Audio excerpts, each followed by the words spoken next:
एक गांव में एक गरीब किसान रहता था। वह बहुत ही ईमानदार और मेहनती आदमी था।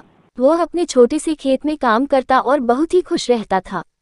पूरे गांव में किसान की ईमानदारी के बहुत ही चर्चा थे। उसका एक दोस्त था जो उस गांव के राजा के यहाँ सिपाही का काम करता था।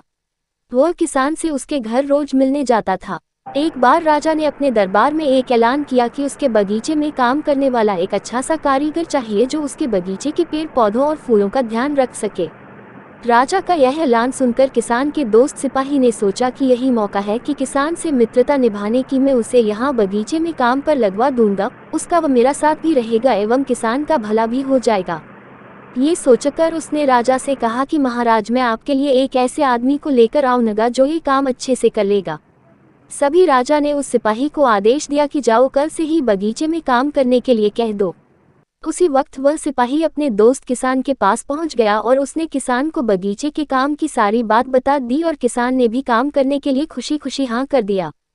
अगले ही दिन अपने दोस्त के साथ राजमहल पहुंच गया। सिपाही उसे राजा के सामने लेकर गया और राजा ने उस किसान को बगीचे की पूरी देखभाल का काम सौंप दिया। राजा ने कहा, तुम अगर पूरी ईमानदारी के साथ काम करोगे तो तुम्हें 50 सोने की मुद्राएं हर महीने दूंगा। किसान खुशी खुशी बगीचे में काम करने के लिए हाँ कर देता है और वह उसी वक्त बगीचे में काम करने लगा। किसान बगीचे में बहुत दिल लगाकर काम करता था। कुछ दिन बीत गए। किसान ने बगीचे को बहुत सुंदर व हरा भरा बना दिया। राजा को उसका काम बहुत पसंद आया। एक दिन किसान बगीचे में कुछ खुदाई कर रहा था तो उसने जमीन के नीचे कुछ महसूस किया। तो उसने खुदाई की तो देखा वहां नीचे एक बड़ी सी संदूक थी। किसान ने वह संदूक बाहर निकाला और खोला तो क्या देखा, वह सोने और चांदी से भरी हुई थी। ये देखकर किसान बहुत खुश हुआ और अपनी ईमानदारी दिखाते हुए राजा के पास पहुंचा। राजा किसान की ईमानदारी देखकर बहुत खुश हुआ और उसके साथ वहां गया जहां किसान ने खजाना निकाला था। राजा ने देखा तो कहा, ये खजाना तो हमारे पुरखों का है, हम कई वर्षों से इसे खोज रहे थे। खजाना देख राजा बहुत ही खुश हो जाता है।